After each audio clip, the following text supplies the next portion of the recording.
Hi guys, Tom Morrison here, and are you having knee pain when you're doing lunges? Well, Jenny and I are going to fix that for you today, and we're not going to avoid doing lunges. Oh no, we're going to use the lunge to fix the lunge. So, if Jenny just shows me a couple of lunges first of all, what we're looking for is having nice straight lines through the position. So if we get Jenny to stop on our next one, let's go, boom! What we want to see is that the knee is nicely aligned with the toe and the hips are square on. Where people can go wrong when they're doing, say, reps of lunges is they're not having good body awareness and the knee can cave in, so that can be the first one.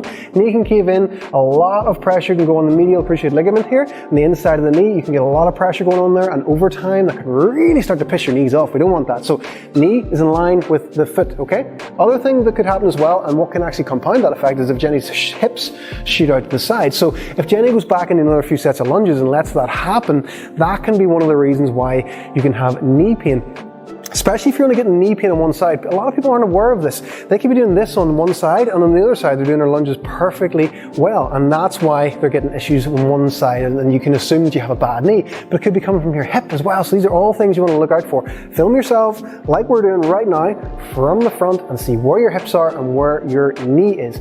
The next thing that you want to look out for, especially if you're going for the forward step out lunge, if you aren't used to doing lunges, you're probably going to be throwing your foot in all kinds of crazy positions, and if you're going down into a lunge and your toes are up in the air and your foot is wobbling and moving as you're going into the position, that's when you can start to feel, the knee can basically start to feel not supported. If your feet are weak and your ankles aren't very stable, then your knee is having to make up for that upstream, and it has to move more than it should. It should feel like it has a nice, good, stable base of support whenever you're going. So whenever you are doing lunges, make sure you've got tripod going on the foot. So you've got your 3 points of contact on the foot, and that's what you want to imagine. So slow things down and actually grab the ground of your foot. So step out into your lunge, slowly lower down, and then bring yourself back up, okay? One of the things as well, if you're not used to doing lunges at all, so say it's a particularly new movement to you, and you're pushing all your weight through the front leg. So say Jenny was to go down to the front, her knee's starting to go over her toe, and to stand back up, she pushes all of her weight through the front leg there. It's all going through the knee. Your knees can absolutely hate that. So if you're starting to do, say, 100 reps like that,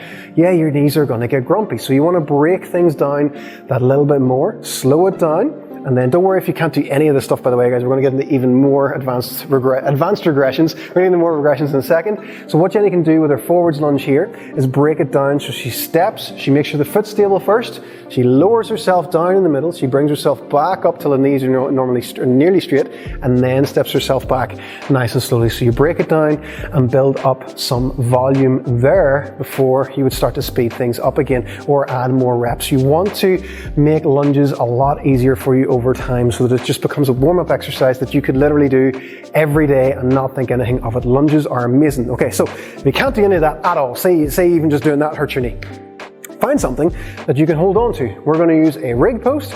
You could use 2 chairs at your sides, a small child, your grandmother, anything. I would even let Jenny grab my hair if she needed to, but we're not going to do that today. So she's going to use the rig post to hold on to. So she's just going to use one hand, but even if you had a rig post available to you, you could use both hands and you're going to work on step back lunges. Really, really slowly.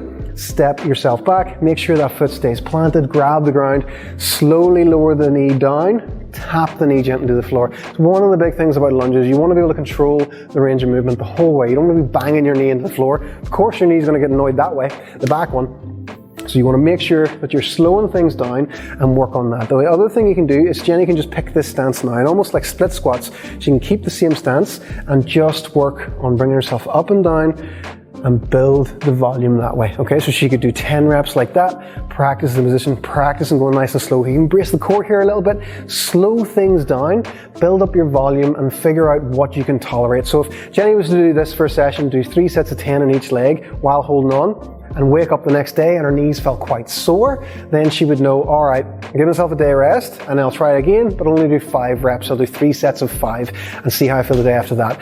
Find the level that you can tolerate, and then you can actually build from until you're able to do 100 reps and quite easily. So the step back lunge is quite a nice one to go into because it's much easier to work on the front foot. So if you're stepping out to the front, your foot's trying to find the floor and as you're going, so it's much easier to keep one foot planted and actually step yourself back and then grab the ground ground and lower yourself down. So it's a much easier technique to work with. So build your lunges up that way. Do not shy away from them. The reason your knee could be sore could be completely through lack of strength, lack of stability. And the only way you're really going to build that is to actually use the lunge. Just slow them down, okay?